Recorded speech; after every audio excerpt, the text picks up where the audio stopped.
Je crois que Dieu a des choses à mettre sur nos cœurs et, euh, et on va juste bénéficier de sa parole ensemble ce matin. Ma sœur, moi j'ai grandi, comme Pasteur Marc a dit, j'ai grandi aux États-Unis et je suis dans la famille, il y a 4 enfants. J'ai un grand frère et 2 petites sœurs, donc je suis l'aînée des filles. Et la sœur juste après moi, elle était une fille avec plein d'énergie, plein de dynamisme. Et ma mère n'en pouvait plus. Donc elle a mis dans la gymnastique, elle a mis dans une activité sportive pour qu'elle dépense son énergie. Et c'était une très bonne occasion pour elle de faire justement ça. Elle s'est éclatée, dans le bon sens, en faisant de la gymnastique quand elle était jeune. Tellement qu'elle était dans les équipes qui faisaient les compétitions, les tournois. Elle était vraiment dans les meilleurs des gymnastes, on va dire ça comme ça.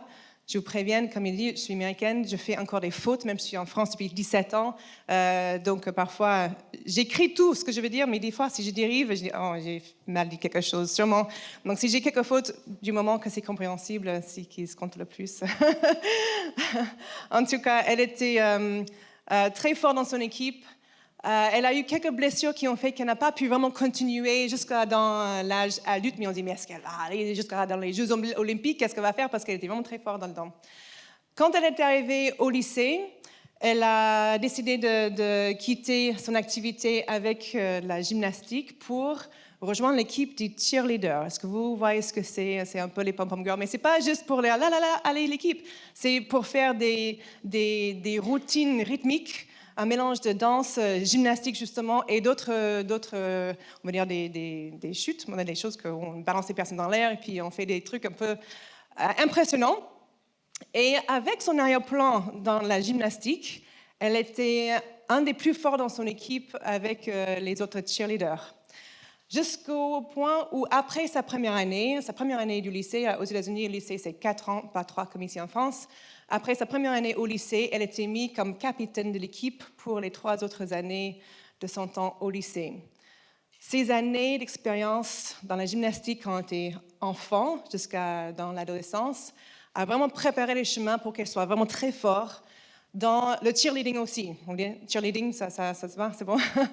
Et elle a pu enseigner des gestes, les façons de faire à son équipe. Et chaque fois qu'il y avait une compétition, même les tournois entre équipes de cheerleaders de la région, son équipe était toujours parmi les meilleures équipes. Grâce à ce temps de préparation, entre guillemets, dans la gymnastique qu'elle avait en tant qu'enfant. En plus, elle est chrétienne, elle est encore chrétienne. Donc, ces valeurs de l'encouragement, de respect de soi, ça a touché les filles de son équipe. Elle a pu vraiment poser des bonnes bases pour la mentalité, pour comment on va faire ça, comment on va se respecter, se faire respecter aussi, parce qu'au lycée, parfois, ça peut être compliqué avec les jeunes femmes. Et c'était un moment très fort dans sa vie.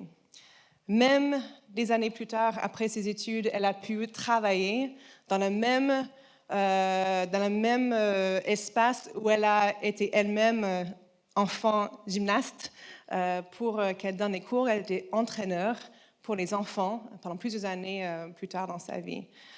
Donc on voit des étapes de sa vie, comment chaque étape, sans qu'elle se rende compte, la préparait pour une prochaine étape.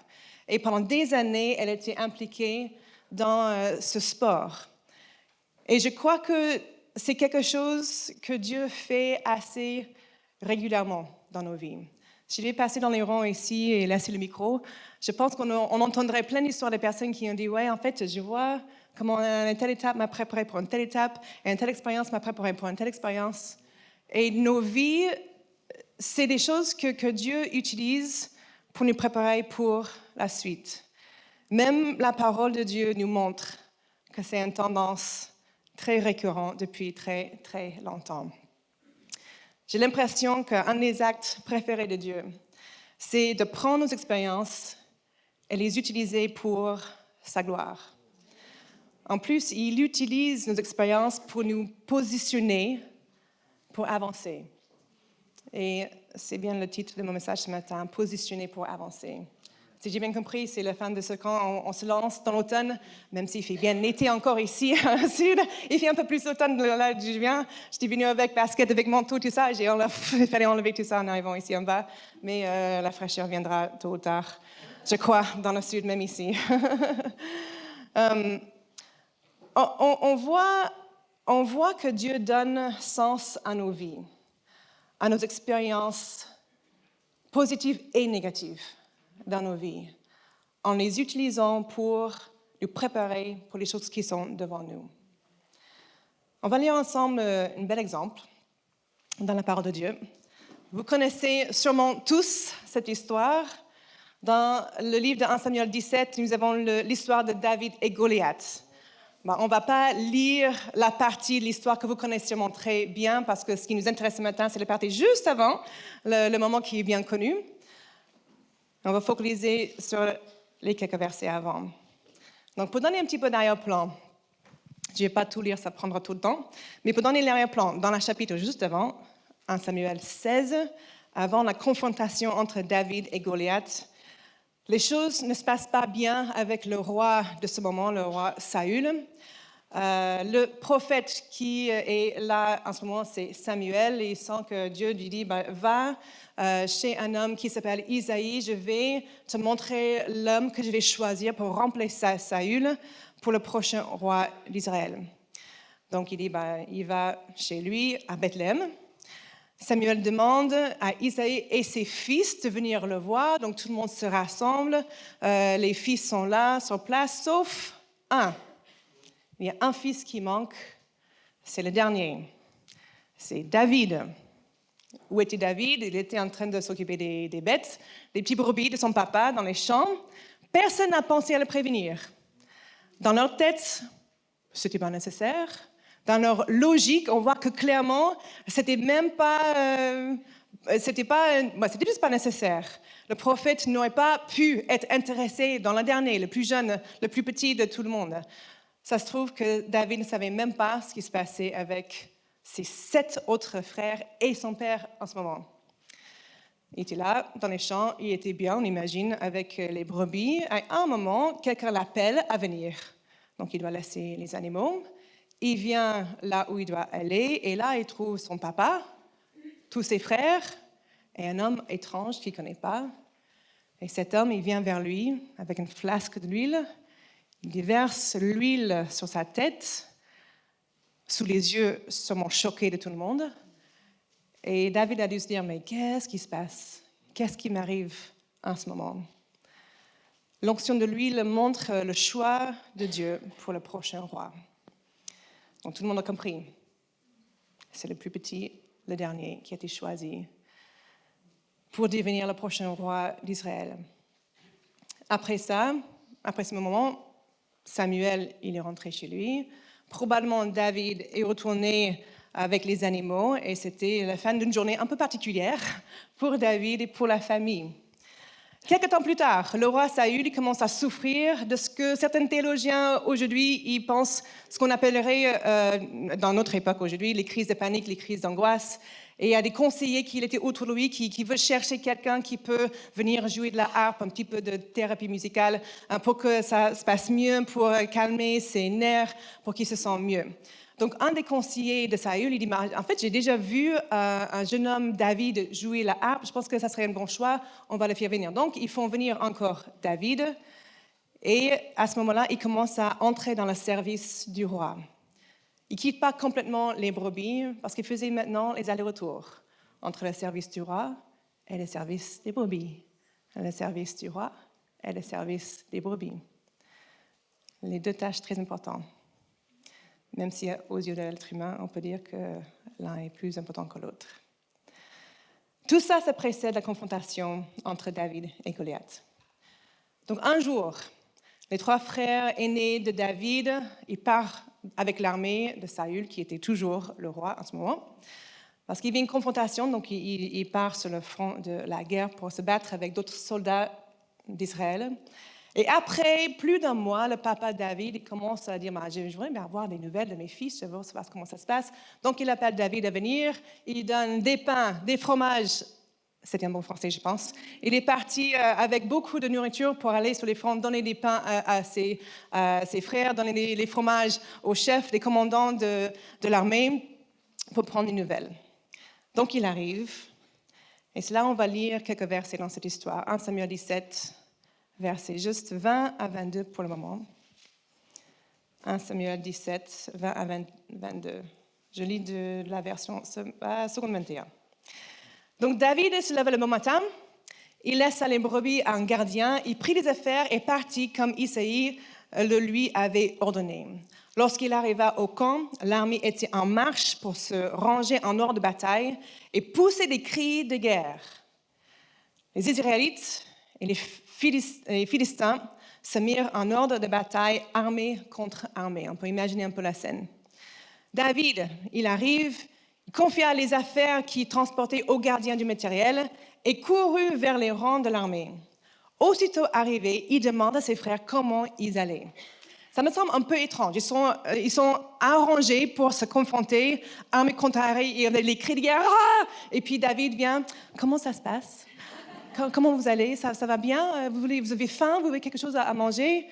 Ça ne me semble pas trop le moment, mais bon, peut-être ça se faisait à cette époque-là comme ça. Donc, pendant que David il prend les nouvelles de ses frères, Goliath il sort de sa tente, il se balade dans l'espace entre les armées et il fait des menaces, les mêmes menaces qu'il faisait tous les jours depuis 40 jours. Et à ces menaces, on lit dans verset 24, à la vue de cet homme, tous les Israélites prirent la fuite et furent remplis de peur. David, il était fraîchement arrivé, il entend ces menaces de Goliath pour la première fois. Il est choqué. D'abord, il est choqué que ce guerrier il ose défier le peuple de Dieu de cette manière.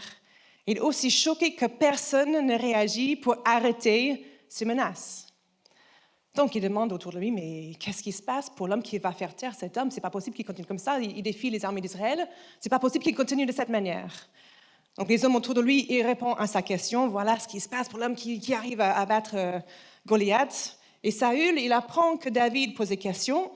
Donc, Saül, il fait venir David auprès de lui et ils discutent entre eux. Saül a des doutes sur la capacité de David, mais on va lire en versets 34 à 37. David il dit à Saül, « Ton serviteur gardait les brebis de son père. Quand un lion ou un ours venait pour en enlever une du troupeau, je courais après lui, je le frappais, j'arrachais le brebis de sa gueule, et s'il m'attaquait, je l'attrapais par la gorge. » C'est un peu courageux. Je l'attrapais par la gorge, je le frappais et je le tuais. C'est ainsi que ton serviteur a frappé le lion et l'ours, et ce sera aussi le sort du Philistin, de cet incirconcis, car il a insulté l'armée de Dieu vivant. Verset 37, David ajouta, « L'Éternel m'a délivré de la griffe du lion et de la patte de l'ours, il me délivrera aussi de ce Philistin. » Saül, qu'est-ce qu'il va dire? Il accepte que David confronte Goliath. Et la suite, vous connaissez, on ne va pas lire la suite, d'accord? Si vous êtes, qu'est-ce qui se passe? Si vous ne connaissez pas l'histoire, lisez ça chez vous cet après-midi. C'est une belle histoire, mais je ne vais pas lire maintenant. David confronte Goliath, David vaincre Goliath, vous connaissez très bien. Il est vaincu par ce jeune guerrier. Et c'est un début assez spectaculaire à la vie publique, si on peut dire ces choses comme ça, pour David. Jusqu'à ce moment-là, David n'a pas été vraiment connu.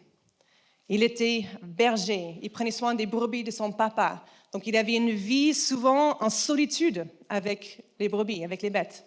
Quand David a été roi pour succéder à Saül en tant que roi, l'onction se faisait dans un petit comité assez privé.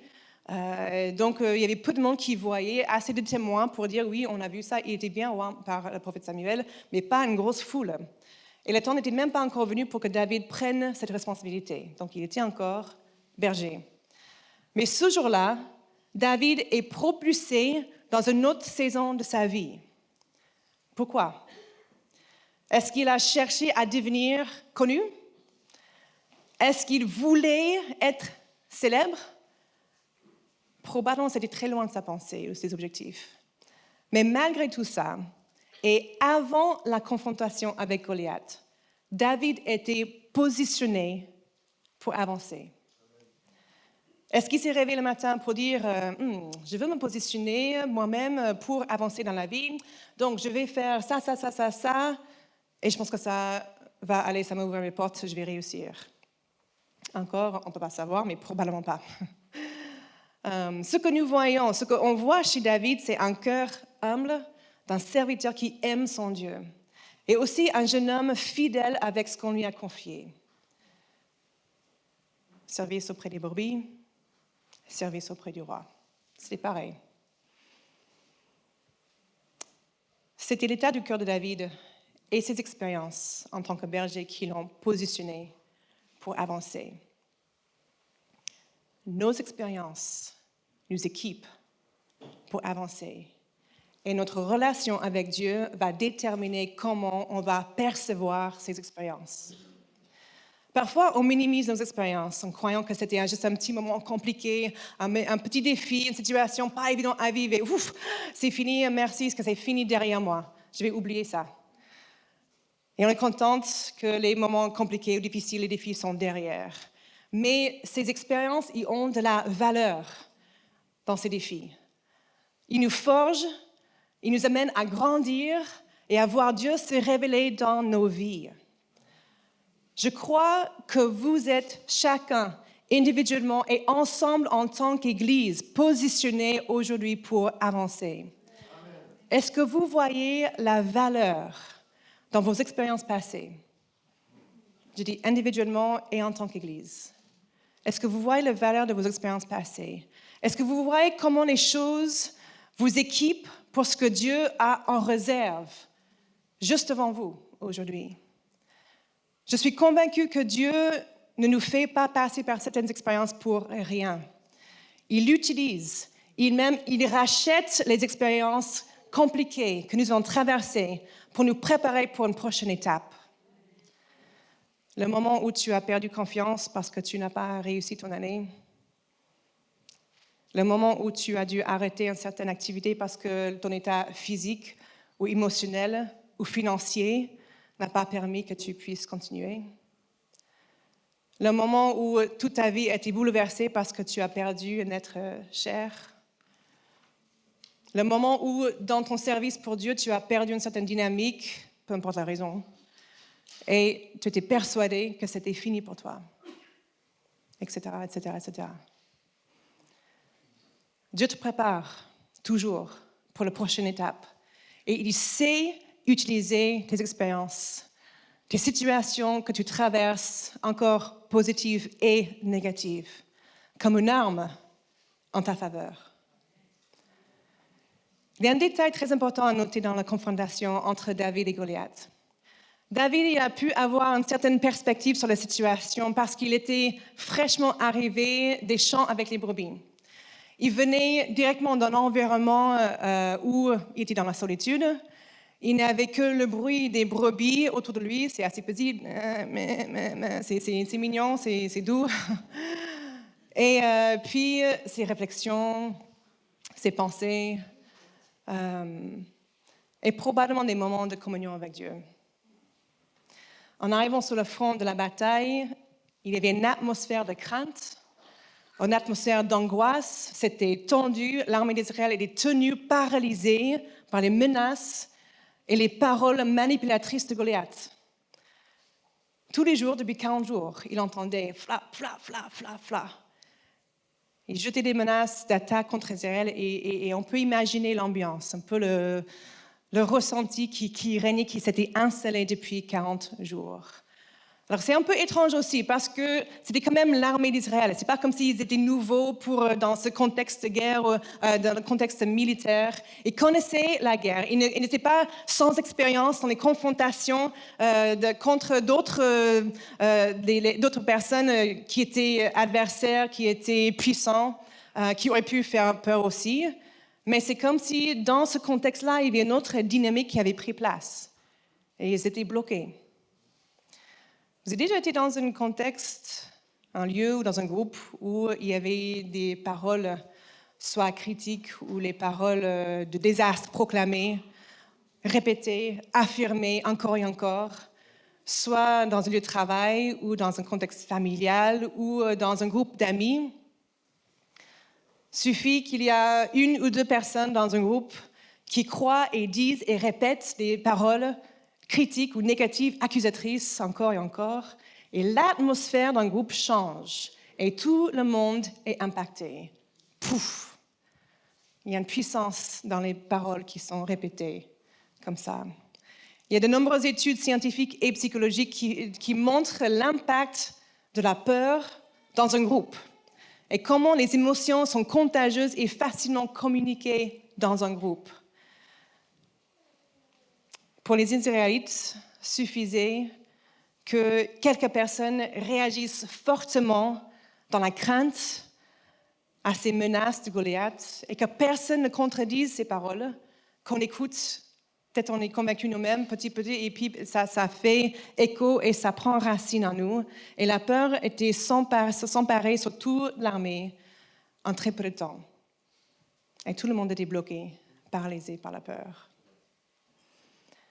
On a vu la même réaction dans le livre de Nombres, quand Moïse a envoyé un groupe de 12 espions pour voir comment était le pays de Canaan, le pays que Dieu leur a promis. Okay, il y a une promesse de Dieu. Je vais vous donner cette terre. Allez-y voir comment il est, cette terre. Il avait promis depuis des générations cette terre. Les Israélites étaient sur le point d'y entrer. Ils étaient juste là sur le point d'entrer dans cette terre promise. Donc, il envoie ses espions dans la terre. Ils étaient sur le point d'aller s'installer chez eux. Enfin, après tout ce qu'ils avaient traversé, ils pouvaient être chez eux. Juste là, juste devant. Mais après la mission d'exploration, 10 de ces 12 espions ont dit « mais ce n'est pas possible. On ne peut pas prendre ce pays. Le peuple qui habite cette terre sont trop puissants pour nous. On ne peut pas y aller. » 2 hommes, Caleb et Josué, ont essayé de convaincre le peuple que c'était possible. Mais la puissance des paroles des 10 ont déjà eu leur effet. La panique s'était installée parmi le peuple de Dieu et très rapidement, c'était contagieux, comme une maladie. Le peuple, tout le pays, il pleurait, il criait, il voulait rentrer en Égypte, rentrer en esclavage. C'est pas grave, on va rentrer en Égypte, c'était mieux quand tu es là. Il voulait même lapider Moïse et Aaron et Caleb et Josué parce qu'il voulait convaincre les gens d'y aller quand même. Donc Dieu a fini par leur dire « Ok, n'y entrez pas. Retournez au désert si vous croyez vraiment que ça serait mieux. » Il dit en Nombre 14, 23 à 25, « Aucun de ces hommes ne verra le pays que j'ai promis par serment à leurs ancêtres. Aucun de ceux qui m'ont méprisé n'y entrera. Mais mon serviteur Caleb a été animé d'un esprit différent. Il m'a obéi sans hésitation jusqu'au bout. C'est pourquoi je le ferai entrer dans ce pays où il s'est déjà rendu, et ses descendants en hériteront. » Ses descendants étaient bénis. Comme les Amalécites et les Cananéens demeurent dans la vallée, dès demain, vous ferez demi-tour et vous retournerez au désert en direction de la mer des roseaux. C'est dommage. On n'était pas là, on ne peut pas leur jeter la pierre. Mais avec notre recul, on dit « Ah, c'est dommage. » Quand on pense à l'influence d'une ou deux personnes sur un groupe, pour changer la destinée d'une multitude, ça nous fait réfléchir sur quelle voix on veut écouter. Les voix de 10 personnes ont été suffisamment puissantes pour influencer une nation entière. Et toute une génération n'a pas pu goûter à la promesse de Dieu. Dans l'histoire de David, une armée entière était bloquée dans la panique à cause des paroles et des menaces venant, certes d'un géant, d'accord, mais c'était assez puissant pour paralyser toute une armée venant d'une personne, une grande personne, mais une personne contre une armée. David, il n'avait pas baigné dans cette atmosphère de crainte et de panique pendant 40 jours. Il était ailleurs. Donc quand il arrive fraîchement des champs avec les brebis et probablement aussi avec Dieu, il avait un peu de recul. Il entend les menaces de Goliath Mais il a pris ses expériences du passé comme une arme, avant même de prendre les pierres pour une arme. Non seulement ces expériences d'avoir abattu un ours et un lion ont servi de leçon pour lui, qui ont montré que c'était possible de vaincre un adversaire redoutable, mais il précise un détail important, que c'était Dieu qui l'avait délivré de ses adversaires. Il a dit en verset 37, « L'Éternel me délivrera, il m'a délivré de la griffe du lion et de la patte de l'ours. Il me délivrera aussi de ce Philistin. » Ultimement, sa confiance est en la puissance de Dieu et pas uniquement dans sa propre force. Il appuie sur ses expériences pour fortifier sa foi et sa conviction que Dieu est capable de faire encore ce qu'il a déjà fait à plusieurs reprises dans son passé. Les expériences de David ils l'ont forgé pour qu'il devienne l'homme qui allait devenir le roi de toute une nation. Ces expériences du passé l'ont rendu capable pour relever les prochains défis, parce que sa vie a en témoigné, il a pu continuer à avancer. Ses expériences et sa confiance en Dieu l'ont positionné pour avancer. Nos expériences nous équipent et nous positionnent pour avancer.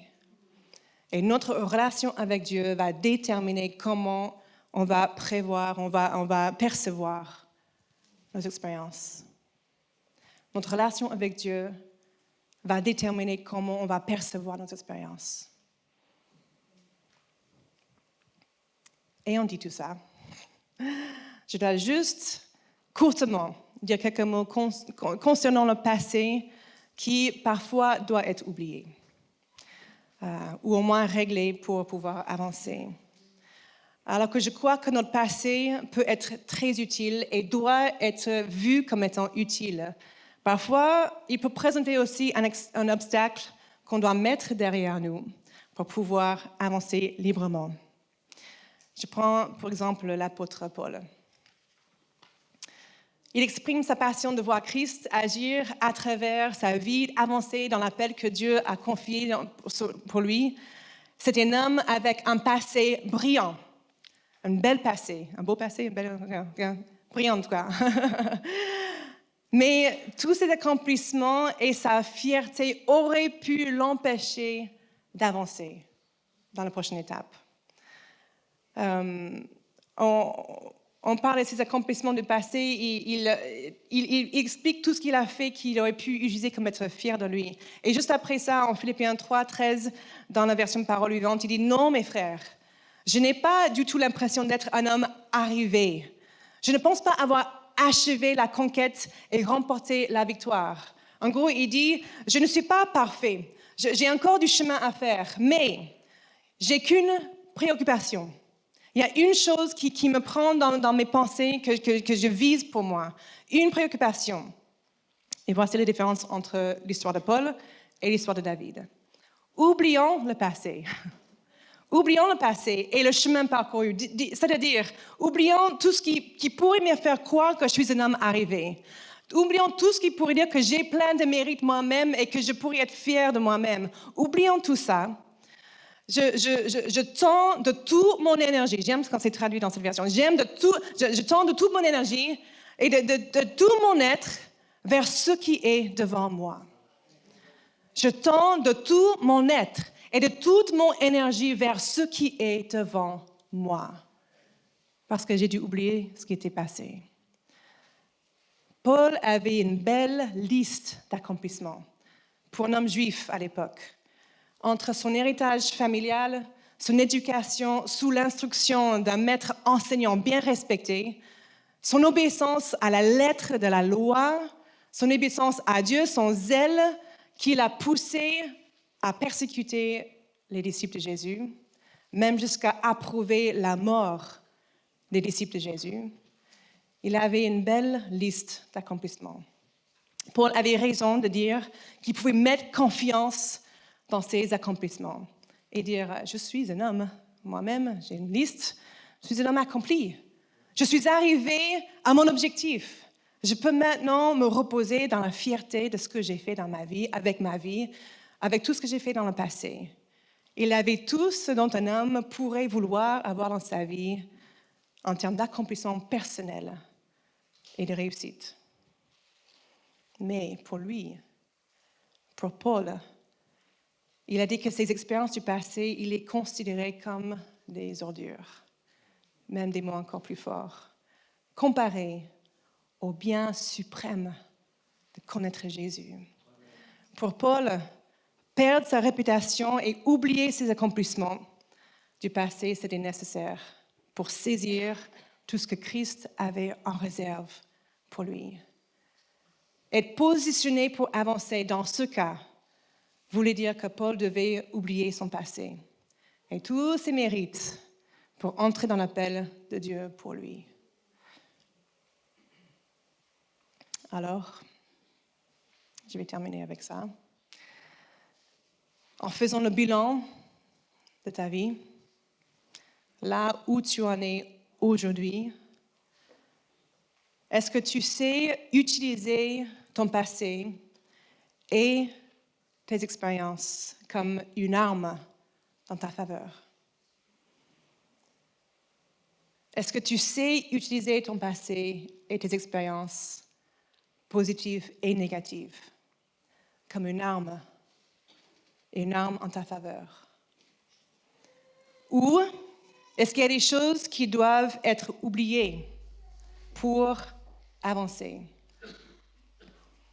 Soit parce que c'était trop bien, bon, le passé c'était confortable, j'étais à l'aise, ou le passé était familier, je savais comment faire. Comme Paul dans le passé, j'avais une belle réputation. Pour avancer, j'ai perdu ma réputation et ma position convoitée en suivant Jésus. Même les victoires du passé et les points de célébration sont bien. Mais si Dieu veut accomplir encore de plus belles choses, ne limite pas Dieu. Parce que tu dis, mais c'est tellement bien dans le passé. Et s'il veut accomplir encore d'autres choses, encore plus belles? Mais on se limite là où on est parce qu'on est déjà bien. Que ton passé soit une arme utile pour toi aujourd'hui. Pas une arme qui se dresse contre toi, soit parce que c'était si bien, soit parce que c'était compliqué. Et là, c'est très important. Je vais juste préciser une petite pensée courtement. Peut-être dans le passé, tu dis, mais je n'avais pas ce que David avait avec ses expériences où Dieu l'a protégé de l'ours, de lion, tout ça, il est intervenu. Je n'ai pas vu cette intervention de Dieu dans ma vie. J'ai même prié, j'ai même demandé à ce que Dieu intervienne. Il n'a pas fait. Donc, comment faire confiance quand je n'ai jamais vu ce genre de choses dans ma vie? J'ai une chose à partager très importante. Très souvent, on interprète mal nos expériences. On a quelque chose qu'on vise, quelque chose qu'on veut voir ou veut vivre, et notre manière d'interpréter ce qui se passe, la manière d'interpréter le manque, entre guillemets, d'action de la part de Dieu, on donne une interprétation à ces choses, et souvent ça nous amène très loin de la réalité et de la vérité. Loin de ce que Dieu voulait vraiment faire ou ce que Dieu était vraiment en train de faire dans ce moment. On peut dire qu'il n'a pas agi quand j'avais besoin. Donc on tire cette conclusion, Dieu m'a abandonné. Ou on tire cette conclusion, Dieu m'a oublié. Ou Dieu m'a rejeté. Ou il est trop occupé pour moi. Ou il ne m'aime pas, etc., etc. Nos conclusions que nous-mêmes, on impose sur nos situations. Alors que toutes ces choses sont des mensonges. Toutes ces choses ne peuvent pas être vraies. Parce que Dieu a dit qu'il ne nous abandonnerait jamais. Il ne peut pas nous abandonner. Il ne peut pas ne pas nous aimer. Il ne peut pas nous oublier. Il ne peut pas nous rejeter. Il n'est jamais trop occupé pour nous. Donc nous-mêmes, on impose notre conclusion sur une situation que nous avons interprétée nous-mêmes selon ce que nous voyons. alors que Dieu est bien plus au-delà de ça. On chante souvent, si vous connaissez sûrement ce chant, « Même si je ne vois pas, il agit. Même si je ne sens pas, il agit. » Est-ce qu'on le croit vraiment? Ou est-ce qu'on chante parce que c'est les paroles qui sont sur l'écran? Que Dieu nous protège de ne pas imposer une interprétation que nous avons faite nous-mêmes de nos expériences en disant « il n'a pas été là pour moi ». C'est faux, c'est faux, c'est faux, c'est un mensonge. Il a été là. Que Dieu révèle là où il a été présent et là où il a agi selon sa puissance, selon sa sagesse. Et parfois, on cherche des choses, on a une image de à quoi ça va ressembler et Dieu fait autre chose parce que c'est selon son plan et c'est bien meilleur. Et en général, avec le recul, on voit « Ah oui, Dieu était en train d'agir. Dieu était en train, parfois pendant même des années, il était en train de me préparer pour quelque chose et je ne voyais pas. Je ne voyais pas. Et je pensais que, mais ce n'était pas vrai. L'essentiel, c'est de voir ça sur le moment. Là, quand c'est le plus compliqué, de le voir. De croire qu'il est en train d'agir, malgré ce que je vois. Que je n'impose pas une interprétation qui est fausse sur mes circonstances aujourd'hui. Utilisez ton passé comme une arme. Ou oubliez le passé s'il faut l'oublier. Mais encore, entourez-vous de personnes qui seront source d'encouragement. Parce que si vous vous trouvez dans un contexte où c'est des paroles négatives, des paroles critiques, ça va tuer. Ça va tuer. Si tu l'écoutes, ça va tuer ce que Dieu est en train de faire dans ta vie. Entoure-toi des personnes qui seront source de courage et pas le contraire. Entoure-toi des personnes qui vont encourager et stimuler ta croissance. Et encore mieux, soyez des personnes, soyez une église dont la marque d'encouragement est forte sur vous. Dans l'atmosphère ici, ça encourage, ça pousse les personnes d'aller de l'avant, d'entrer dans leur destinée, parce qu'ils sont positionnés, je crois que vous êtes positionnés aujourd'hui pour avancer, personnellement et en tant qu'église, je le crois de tout mon cœur. Quand vous voyez quelqu'un qui avance et qui grandit, qui entre dans les plans de Dieu pour sa vie, ou dans une nouvelle saison de maturité, soyez ce lieu qui soit un entourage, qui encourage ces personnes, qui va nourrir et même alimenter sa croissance. Que ce lieu soit un lieu de vie. Au nom de Jésus. Je vais vous demander de vous mettre debout avec moi. On va prier ensemble. Je crois que Dieu veut encore parler. C'était juste un court message, mais Dieu continue à parler même quand le message est fini par son Saint-Esprit. Et je crois qu'il a des choses encore à vous dire, spécifiquement à vos cœurs. Seigneur, je prie ce matin que tu continues à parler à nos cœurs, que tu continues à parler spécifiquement et précisément à chaque personne qui est là. Et je crois, Seigneur, je ne les connais pas personnellement, mais toi, tu les connais parfaitement. Et je crois que tu les positionnes aujourd'hui pour avancer. Tu sais des choses qui sont dans leur année, pour l'automne qui est devant, pour l'année qui est devant, et tu sais des choses que tu veux produire dans cette église, dans chaque personne qui est là, pour cette communauté, pour cette ville, pour cette région, Seigneur. Tu sais des choses que tu veux produire et amener à prendre vie ici. Tu vois les projets personnels, tu vois les appels personnels, tu vois les dons, les manières dont tu as préparé chaque personne individuellement pour un plan, pour un appel, pour un projet. Et tu sais comment tu veux agir. Et je prie, Seigneur, que tu parles clairement à les cœurs ce matin. Si tu sens que tu veux recevoir la prière ce matin, peut-être tu es quelqu'un qui sent, peut-être que tu entres dans une nouvelle saison, mais tu ne sais pas comment y entrer et tu veux qu'on prie pour toi. Pendant qu'on chante, je vais demander à ce que tu avances pour un temps de prière. Peut-être tu es quelqu'un qui, tu sais que tu as besoin de percevoir ton passé comme une arme parce que tu n'as jamais vraiment vu ton passé comme une arme potentielle pour t'aider à entrer dans l'avenir. Et tu as besoin d'avoir peut-être un changement de perspective. Jusqu'à aujourd'hui, c'était rare de penser de cette manière. Mais maintenant, tu dis, Seigneur, montre-moi tous les moyens dont tu m'as préparé pour aujourd'hui, pour entrer dans la prochaine étape pour ma vie. Ou peut-être tu sens un peu bloqué par un passé, soit trop confortable, trop brillant, ou un passé turbulent. Et maintenant, tu hésites à entrer parce qu'il y a une crainte de perdre ce confort, ou cette familiarité, ou une crainte parce qu'il y a des doutes qui sont là, sur toi-même ou sur Dieu. On va prier pour toi aussi ce matin, que Dieu brise ces choses et qu'il donne ce courage d'avancer, peu importe ce que ça va coûter. Je vais prier encore. Je vais laisser Pascal jouer. Je vous invite à avancer et puis les équipés qui sont là aussi pour prier ensemble. Seigneur, merci pour ces instants. Je prie que lorsque tu parles, Seigneur, que tu parles de manière claire, tu parles de manière précise à les cœurs. Et on va être ouvert à toi ce matin pour ce que tu veux nous dire. Et je prie, Jésus, que tu parles pendant ces temps de prière, pendant les moments où on avance, pendant les moments où on va se mettre à l'écoute de ta voix. Et que tu diriges ton peuple, tu diriges ton Église vers cette prochaine saison, Seigneur. C'est toi qui agis. C'est toi qui vas faire l'œuvre. C'est pas nous. C'est toi qui vas le faire. Et je prie que tu inspires courage dans chaque cœur ce matin pour les choses que tu as préparées en avance, Seigneur. Je prie au nom de Jésus. Au nom de Jésus.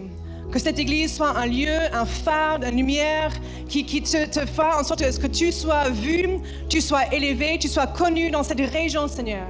Et que cette Église soit une source de bénédiction, je prie au nom de Jésus, pour ceux qui sont autour. Une puissante bénédiction, Seigneur. Merci pour ces instants, Seigneur. Je les mets entre tes mains, que tu continues à agir comme seul toi peux faire. Je prie au nom de Jésus. Amen.